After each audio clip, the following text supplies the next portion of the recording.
பல தியேட்டர்கள் அஜித் விஜய் படம் எப்பெல்லாம் ரிலீஸ் ஆகுதோ அப்பெல்லாம் பொங்கல் தீபாவளின்னு கொண்டாடிட்டு இருக்காங்க. இப்போ ஒருத்தர் நான் ரேஸுக்கு போறேன்னு போயிட்டாரு, ஆமா நான் அரசியலுக்கு போறேன்னு ஒரு வந்துட்டாரு. ஆமா இப்போ அந்த வெற்றிடம்ங்கிறது அப்படித்தான் இருக்கு. ஓகே திருப்பூர் சுப்பிரமணியம் மாதிரி ஒரு பெரிய மனிதர்கள் ஏதோ ஒரு இக்கட்டு, ஏதோ ஒரு நெருக்கடி அவங்களுக்கு விஜய் போனா என்ன சினிமா அப்படியே படுத்துருமா அப்படின்லாம் பேசுறாங்க. ஆனா அதுக்குள்ள ஒரு வழி அவங்களுக்கு இருக்கும். ஐயோ போயிட்டாரு அப்படின்னு. ஆமா துபாயில அங்க உள்ள நண்பர்கள்ட்ட நம்ம சமூகத்துல போகும்போது பேசுவோம். அப்போ சொல்றாங்க இந்த மாதிரி ரேஸ் நடக்கும், ஒரு 50 பேர் அது 60 பேர் அதிகபட்சம் அந்த கேலரியில அவ்வளவு பேர் தான் இருப்பாங்க. ஆனால் இன்னைக்கு அஜித் கார் ஓட்டுறாரு அப்படின்னு அந்த ஆடிட்டோரியமே ஃபுல் ஆகுது. இப்போ நாங்கள் டிக்கெட்லாம் போட ஆரம்பிச்சிட்டோங்கிறாங்க. இப்போ அந்த அளவுக்கு அஜித் அந்த ரேஸுக்கு போகும்போது அதுக்கே ஒரு முகம் வருது. அஜித்தும் அடுத்தடுத்த கதைகளை கேட்டுட்டு இருக்காரு. இப்போ ஆதிக்க ரவிச்சந்திரன் படம் பண்ணத்தான் போறாரு, சரியான தயாரிப்பாளர் கிடைக்காம அது தள்ளி போயிட்டு இருக்கு. அதற்கப்புறம் சிறுத்தை சிவா படம் பண்றாரு, அதற்கப்புறம் அவர் தொடர்ந்து கதைகளை கேட்டுட்டு இருக்காரு. அப்ப அவரும் ஒரேடியா சினிமாவை விட்டுட்டு போகல, என்ன கொஞ்சம் தள்ளி வச்சிருக்காங்க. இவங்க 2 பேரோட இடங்கள் இன்னும் இருக்கு. அதை நிரப்புறதுக்கு யார் இருக்காங்கிற கேள்விகள் அடுத்தடுத்து வர ஆரம்பிக்கல. அது யாருன்னு நமக்கு தெரியல. ஒருவேளை அஜித் அவர்கள் ரசிகர்களுக்காக மட்டும்தான் இனிமேல் படம் பண்றாரு, அவர் விருப்பத்துக்கு படம் பண்றதை நிப்பாட்டிட்டாரு அப்படிங்கிற ஒரு பார்வை இருக்குது. நீங்க எப்படி பாக்குறீங்க? ஏன்னா ரசிகர்களுக்காக படம் பண்றவர் விடாமுயற்சி மாதிரி ஒரு படம் பண்ணுறாரு. அதுல ஹீரோ அடி வாங்கிட்டே இருப்பார். எந்த ரசிகராவது அஜித் அடி வாங்கணும்னு நினைப்பாரு. குட் பேட் அக்லி இருக்கு இல்லையா, ஆமா, அதுதான் ரசிகர்களுக்காக பண்ணு. அதுவே அவருக்கு ஒரு பெரிய அனுபவமா இருக்கும். இப்படி கொண்டாடுற ரசிகர்களை நாம இவ்வளவு நாள் காயப்பட்டோமே அப்படின்னு வேணா அவர் நினைச்சிருக்கலாம். ஓகே, அதனாலதான் உடனே ஸ்டீம்லா நேயர்களுக்கு வணக்கம். நான் சதீஷ். இப்போ நம்ம கூட யார் இருக்கா அப்படின்னா ஜேர்னலிஸ்ட் அந்தலன் சார் தான் இருக்காங்க. வணக்கம் சார். வணக்கம். எப்படி இருக்கீங்க? நல்லா இருக்கேன் சார். என்னன்னா நிறைய விஷயங்கள் போயிட்டு இருக்கு, அதெல்லாம் பற்றி டிஸ்கஸ் பண்ண போகிறோம். ஃபர்ஸ்ட் என்னன்னா, விஜய் அண்ட் அஜித் இவங்க 2 பேருமே சினிமாவை விட்டு கொஞ்சம் நகர்ந்து இருக்கிறது எந்த அளவுக்கு தமிழ் சினிமாவுக்கு ஒரு டிராபேக் அப்படின்னு வச்சுக்கலாம், அப்படி கேட்கலாம். நீங்கள் ஒன்றும் இல்லை, அப்படி தியேட்டர் செக்டார் போய் கேட்டிங்கன்னா பல பேர் ரத்த கண்ணீர் வடிப்பாங்க. ஓகே. ஏன்னா இப்போ பல தியேட்டர்கள் அஜித் விஜய் படம் எப்பெல்லாம் ரிலீஸ் ஆகுதோ அப்பெல்லாம் பொங்கல் தீபாவளின்னு கொண்டாடிட்டு இருக்காங்க. அவங்க படங்கள் என்னைக்கு வருதோ அதுதான் பொங்கல் தீபாவளி. கரெக்ட். இப்போ ஒன்றும் இல்லை, ஒரு வெற்றி படம்ங்கிறது எங்கேருந்து துவங்குதுன்னா, தியேட்டரில் ரொம்ப கடைநிலை ஊழியர் இருக்கார்ல, உள்ள கேன்டீனில் இருக்கிறவர், அங்கேருந்து ஸ்டார்ட் ஆகும். அதுக்கப்புறம் இந்த பார்க்கிங் அதுலேருந்தெல்லாம் ஃபில் ஆகி டாப்பில் டிக்கெட் பிளாக்ல போகிற வரைக்கும் இருந்ததுன்னு வைங்களேன். ஓகே. ஹாப்பியாக இருப்பாங்க தியேட்டருக்காரங்க. பாகுபலியெல்லாம் வரும்போது சொல்லுவாங்க, டிக்கெட் ப்ரைஸ் இருக்குல்ல, அதை விட 3 மடங்கு கேன்டீனில் வருமானம் வந்துச்சு. அப்பா, டிக்கெட்டே கிட்டத்தட்ட ஆமா தமிழ்நாட்டில் பெரிய வசூல். அது கரெக்ட். அதை விட 3 மடங்கு கேன்டீனில் வசூல் அப்படிங்கிறாங்க. அப்போ ஒரு படம்ங்கிறது அப்படிதான் இருக்கணும், எல்லா ஏரியாவும் கவர் பண்ற மாதிரி இருக்கணும் அந்த வசூலுங்கிறது.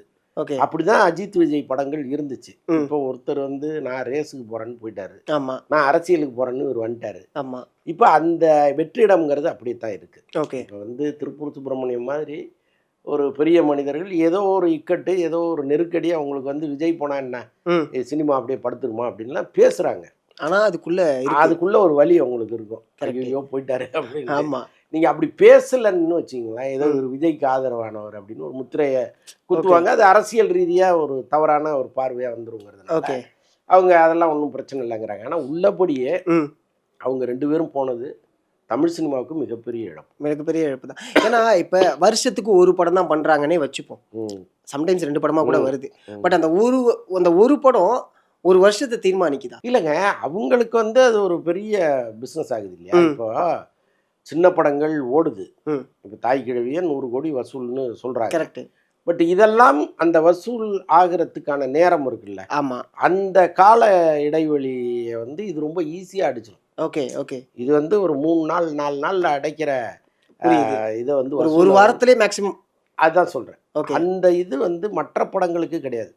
ஒரேடியா இண்டஸ்ட்ரி ஒண்ணும் இல்லாம போயிடாது. ஒருத்தர் இல்லைங்கிறதுனால அப்படியே கடை சாதிட்டு யாரும் கிளம்பிட போறது இல்லை. புரியுது. ஆனால் இங்க அந்த ஃப்ளோ இருக்குல்ல, அது இந்த அடைமழை பொழிவதற்கும் தூறல் தூறுவதற்குமான வித்தியாசம் தான். புரியுது. ஏன்னா இப்போ ஆரம்பத்தில் பார்த்தீங்கன்னா எம்ஜிஆர், சிவாஜி அவர்கள் இருக்கிற அவருடைய காலம் வரைக்குமே அவங்க நடிச்சுக்கிட்டு தான் இருந்தாங்க. எம்ஜிஆர் அவர்கள் சேம் அதே அரசியலுக்கு நடிக்க ஆரம்பிச்சாங்க. அடுத்து ரஜினி, கமல், இப்போ வரைக்கும் 3-4 டிக்கெட்டை பார்த்துக்கிட்டு இருக்காங்க. ஆமா. ஸோ அடுத்த கேட்டகரின்னு பார்த்தா விஜய், அஜித், இவங்க 2 பேரும் விலகிட்டாங்களே. இது 2 விதமா ஒரு விமர்சனம் வருது. என்ன அப்படின்னா, நம்மளோட பீக்ல இருக்கும் போதே விலகிட்டா கொஞ்சம் நல்லதும் அப்படிங்கிற ஒரு விமர்சனம் வைக்கிறாங்க. இது சரின்னு நினைக்கிறீங்களா? இல்ல, அப்படி கிடையாதுங்க. 2 பேருக்குமே வேற லட்சியங்கள் இருந்துச்சு. இப்போ அஜித்துக்கெல்லாம் ஒரு காலத்தில் நாங்கள் வந்து 96 97 அஜித்தெல்லாம் மீட் பண்ணும் பொழுது அவர் அப்போவே இந்த ரேஸை பற்றி பேசுவார். ஓகே. இதெல்லாம் கொண்டு போய் மக்கள்கிட்ட கொண்டு போய் சேருங்க, இதெல்லாம் மக்களுக்கு போகணும் ஓகே அப்படின்னு சொல்லுவார்.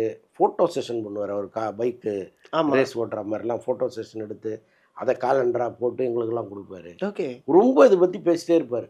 ஒரு இப்போ கிரிக்கெட்டுக்கு கொடுக்குற முக்கியத்துவத்தை, ஒரு டென்னிஸுக்கு கொடுக்குற முக்கியத்துவத்தை ஏன் வந்து எங்களுக்கு கொடுக்க மாட்டேங்கிறாங்க அப்படின்னு கேட்பாரு. ஓகே. இந்த ஏக்கம் வந்து அவருக்குள்ள நீண்ட காலமாக இருக்குது. இன்னைக்கு வந்து அவர் ரொம்ப ஈஸியாக அதை அடைகிறார். இன்னைக்கு விஜய் அஜித் வந்து ரேஸ் களத்தில் இருக்காருன்னா ஸ்பான்சர் பண்ணுறதுக்கு நிறைய பேர் இங்கே வராங்க.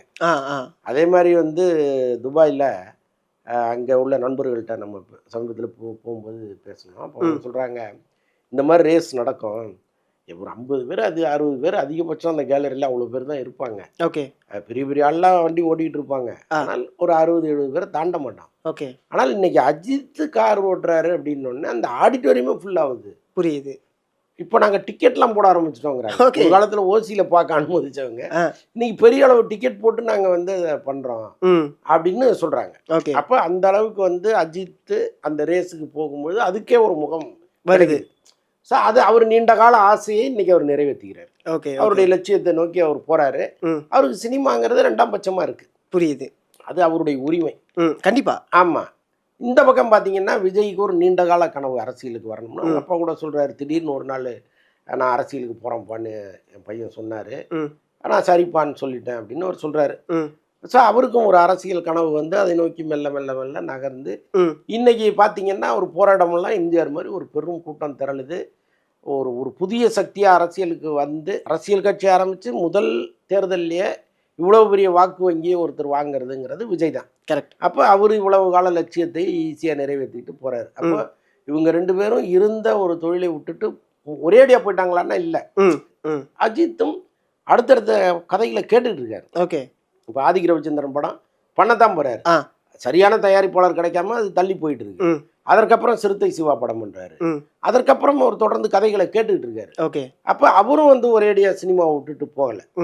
என்ன கொஞ்சம் தள்ளி வச்சிருக்காங்க. ஓகே.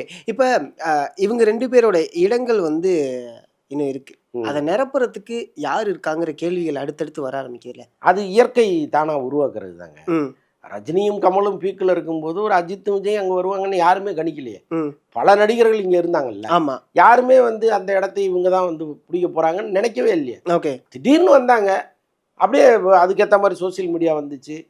கொண்டாட ஆரம்பித்தாங்க. 2 பேரையும் தெய்வமாக கொண்டாட ஆரம்பித்தாங்க. இது நல்லா தானே இருக்குது அப்படின்னு அதை மெயின்டைன் பண்ணிக்கிட்டாங்க. ஓகே. ஓகே. இப்போ இதுக்கப்புறம் அந்த இடத்தை பிடிப்பதுங்கிறது இவங்க முற்றிலும் விலகின பிறகு என்ன ஒரு வேளை நடக்கலாம். இவங்க இருக்கிற வரைக்கும் இவங்க தான். புரியுது. இவங்க ஒரேடியாக வந்து சினிமாவே வேண்டான்னு ஒதுங்கி போகும் பொழுது ஒரு 2 பேர் யாராவது வருவாங்க. ஓகே. அது யாருன்னு நமக்கு தெரியல. ஒருவேளை சிவகார்த்திகேயனும் சூர்யாவுமாக இருக்கலாம். ஓகே. சிவகார்த்திகேயனும் தனுஷாகவும் இருக்கலாம். தனுஷும் சிம்புவாகவும் இருக்கலாம். ஓகே. நமக்கு தெரியல. புரியுது. அது காலம் தான் அதை கொண்டு வந்து, இயற்கை தான் கொண்டு வந்து நிப்பாட்டு. அவ்வளோதான். Okay. Post Vijay Ajith era Tamil cinema ready ஆயிடுச்சா அதுக்கான இதுக்கு?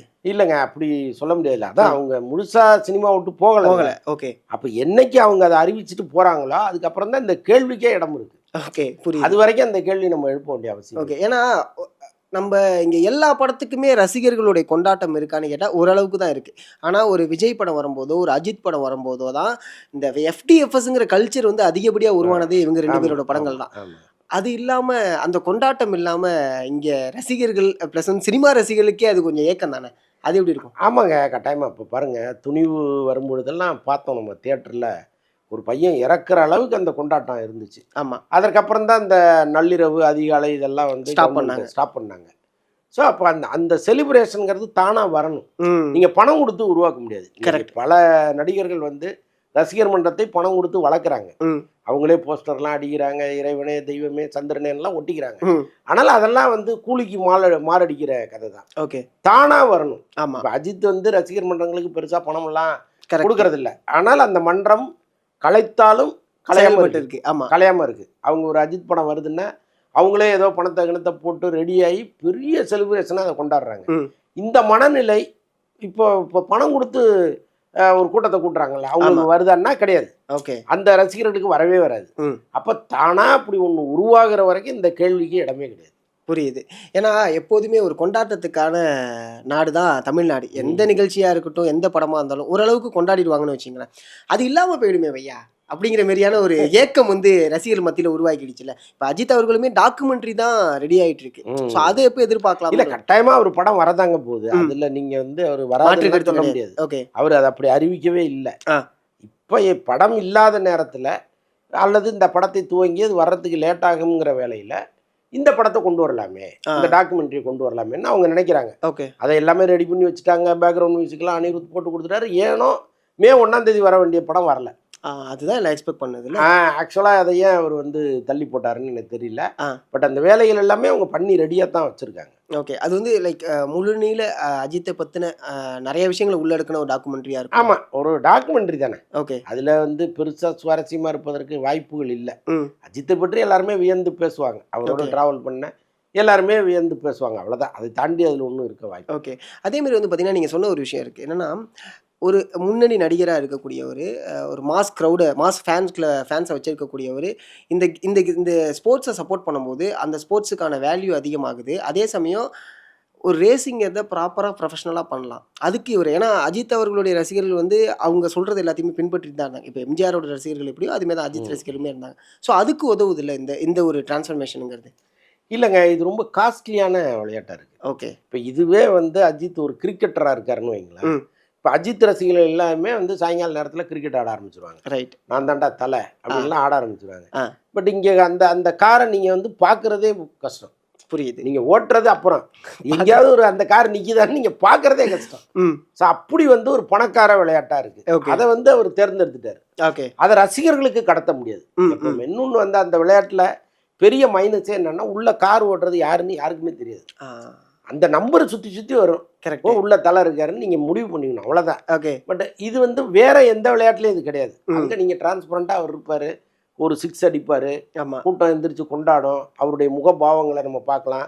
கோபமாக இருக்கிறாரா, சிரிக்கிறாரா, நக்கல் அடிக்கிறாரா, எல்லாத்தையும் நீங்கள் பார்க்கலாம். ஓகே. இதில் எதுவுமே தெரியாது, கண்ணு தான் தெரியும். அப்போ இந்த விளையாட்டே வந்து அவர் தேர்ந்தெடுத்ததுங்கிறது அவருடைய சந்தோஷத்துக்கு. ஓகே. இதை வந்து ரசிகர்கள் ஃபாலோ பண்ணுவாங்க வருவாங்கங்கிறது பெரும்பாலும் நடக்காது. புரியுது. இன்னொன்று வந்து இப்போ அவரே இந்த அகாடமி வச்சிருக்காரு. இப்போ அந்த இதில் வந்து அஜித் ரேசிங்கிறதுல கலந்துக்கிறவங்கள ஒரு கார் இந்த ரேஸ்லலாம் பயிற்றுவிக்கிறாருன்னு வச்சுக்கோங்களேன். இப்போ அதில் சேர்றவங்களுக்கு குறைந்தபட்சம் 10 லட்ச ரூபா நீங்கள் கட்டினா தான் போகவே முடியும். ஓகே. ஸோ இந்த சிக்கல் எல்லாம் இருக்குது. அது எவ்வளோ பேரால் அதை பண்ண முடியும்? ஓகே. ஸோ அதனால் அந்த விளையாட்டுங்கிறது பணக்கார விளையாட்டு. அதில் வந்து அவருடைய ரசிகர்கள் எல்லாருமே ஈடுபட முடியாது. புரியுது. அதுதான் அதில் இருக்கிற ட்ராபேக். ஓகே. அதேமாதிரி வந்து பார்த்தீங்கன்னா இங்கே இவங்க 2 பேரும் படம் பண்ணாமல் இருக்கிறதுனால 2 விஷயம் நம்மளுக்கு இங்கே பிரச்சனையாகுது. ஒன்று வந்து இண்டஸ்ட்ரியோடைய இன்கம் அப்படிங்கிறது வந்து கொஞ்சம் டவுன் ஆகுது. இன்னொன்று வந்து என்ன சொல்கிறாங்கன்னா அஜித் அவர்கள் ரசிகர்களுக்காக மட்டும்தான் இனிமேல் படம் பண்ணுறாரு, அவர் விருப்பத்துக்கு படம் பண்ணுறதை நிப்பாட்டிட்டாரு அப்படிங்கிற ஒரு பார்வை இருக்குது. நீங்கள் எப்படி பார்க்குறீங்க? இல்லை, ரசிகர்களுக்காக படம் பண்ணுறாருன்னு நம்ம ஒத்துக்க முடியாது. ஏன்னா ரசிகர்களுக்காக படம் பண்ணுறவர் வந்து விடாமுயற்சி மாதிரி ஒரு படம் பண்ண மாட்டார்ல. ஓகே. அதில் ஹீரோ அடி வாங்கிட்டே இருப்பார். எந்த ரசிகராவது அஜித் அடி வாங்கணும்னு நினைப்பாரு? அப்போ ரசிகர்களுக்காக அவர் பண்ணல. குட் பேட் அக்லி இருக்கு இல்லையா, அதுதான் ரசிகர்களுக்காக பண்ணப்படும். ஓகே. ஓகே. அதுவே அவருக்கு ஒரு பெரிய அனுபவமாக இருக்கும். இப்படி கொண்டாடுற ரசிகர்களை நம்ம இவ்வளோ நாள் வந்து காயப்போட்டோமே அப்படின்னு வேணா அவர் நினைச்சிருக்கலாம். ஓகே. அதனால தான் உடனே ஆதிக்க ரவிச்சந்திரனை ரிப்பீட் பண்ணுறாரு. அவருக்கு அந்த ஹாப்பி, அடடா இவ்வளவு காலம் கழிச்சு என்னையே எனக்கு நீ மீட்டு கொடுத்துருக்கடா தம்பி, கரெக்ட், நீ வா அப்படின்னு திரும்ப கூப்பிடுறாரு. அடுத்த படமும் அதே மாதிரி ஒரு செலிப்ரேஷன் மூடோட தான் இருக்கும்னு வச்சுங்களேன். அப்போ அது மாதிரி படங்களே அஜித் பண்ணாருன்னா ரசிகர்களுக்காக பண்ணாருன்னு நீங்கள் ஒத்துக்கலாம். அப்படி பண்ணலையே அவர். அதுக்கப்புறம் அவர் யாரை தேர்ந்தெடுப்பார்? இப்போ சிறுத்தை சிவான்னு சொல்கிறாங்க, அவருடைய ரசிகர்களே கதறாங்க, ஐயோ இந்த காம்பினேஷனே வேணாம் தலைவா, தப்பா முடிவெடுக்காதன்னு கதறாங்க. பட் இருந்தாலும் அவர் லிஸ்ட்டில் அவர் இருக்கார். இப்போ அவர் என்ன மாதிரி படம் எடுப்பார்? ஒருவேளை சென்டிமெண்ட்டை புழிஞ்சிருவாரா அப்படிலாம் தெரியாது இல்லை. ரசிகர்களுக்காக படம் பண்ணுறவர் இன்னைக்கு மார்க்கெட்டில் இருக்கிற நட்சத்திர இயக்குனர்கள் யாரோ கப்புன்னு பிடிச்சி கொண்டு வருவாங்க. அவங்க வந்து ஒரு ஓப்பனிங் சீனு, ஒரு நடுவில் ஒரு பில்டப் சீனு அப்படின்னு அழகாக கட்டமைச்சு அவருடைய இமேஜை அப்படியே தூக்கி வைப்பாங்க. ஆமாம். ஸோ அதுக்கெல்லாம் அஜித் தயாராக இல்லையே. ஓகே. அப்போ அவருடைய சாட்டிஸ்ஃபேக்ஷனுக்கு படம் பண்ணுறாரு. ஓகே. அப்படிதான் அதை எடுத்து. அதுமாரி விஜய் அவர்கள் வந்து திரும்பி படம் பண்ணால் அது பொலிட்டிக்கல் மூவியாக இருக்குமா? கட்டாயமாக இருக்கும். இனிமே அவர் பண்ணுற படம் எல்லாமே பொலிட்டிக்கல் படங்களாக தான் இருக்கும். இனிமே வந்து அவர் கோட்டு மாதிரி ஒரு படமெல்லாம் பண்ண முடியாது. ஓகே. கட்டாயமாக பொலிட்டிக்கல் படம் தான் பண்ணுவார். அதுக்கான இதுதான் இந்த படம். ஜனநாயகன் அதில் நிறைய அந்த பொலிட்டிக்கல் வசனங்கள்லாம் அவர் வச்சு வந்தது ஏதோ அன்எக்ஸ்பெக்டடாக போய் மாட்டிக்கிச்சு. ஆனால் அடுத்த படம் பண்ணாருன்னா ரொம்ப கவனமாக பண்ணுவாங்க. ஓகே. ஆனால் இவங்க 2 பேரும் போகாத வரைக்கும் நல்லது அப்படின்னு தான் இங்கே இருக்கக்கூடிய டிஸ்ட்ரிபியூட்டர்ஸ்க்கும் ப்ரொடியூசருக்கும் கட்டாயமாக வெளிப்படையாக பேசலைன்னா கூட உள்ளுக்குள்ளே அவங்களுக்கு அந்த வலி இருக்குது. ஆமாம். ஓகே. ஏன்னா ஓகே, சிவகார்த்திகேயன் அவர்களுக்கு இப்போ ஒரு மாஸ் ஓப்பனிங் இருக்குது, தனுஷ் அவர்களுக்கு மாஸ் ஓப்பனிங் இருக்குது, இருந்தாலும் இதை ஈடுகட்ட முடியல அப்படிங்கிற ஒரு பார்வை இருக்க தான். உண்மைதானே? ஓகே, அதான உண்மை. புரியுது.